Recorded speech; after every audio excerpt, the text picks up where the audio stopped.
வணக்க நண்பர்களே. பாண்டிச்சேரியில் ஒவ்வொரு தொகுதியிலையும் 30,000 40,000 ஓட்டுகள் தான் மொத்த ஓட்டே.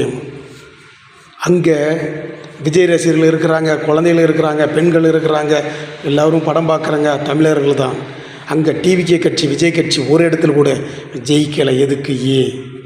ஆனால் தமிழ்நாட்டில் ஒவ்வொரு தொகுதியிலும் 2 லட்சம் 3 லட்சம் ஓட்டுகள். இந்த 2 லட்சம் 3 லட்சம் ஓட்டுகள் இருக்கிற சட்டமன்ற தொகுதியில் 108 தொகுதிகள் விஜய் கட்சி ஜெயிக்குது. எப்படி? ஏன்?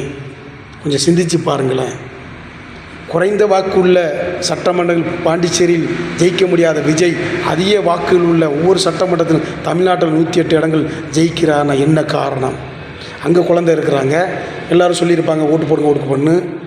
ஏன் போடலை எல்லோரும்? அதுதாங்க அனுபவம். பெரியவங்க சிந்தித்து யோசித்து முடிவெடுத்து ஓட்டு போட்டிருக்கிறாங்க.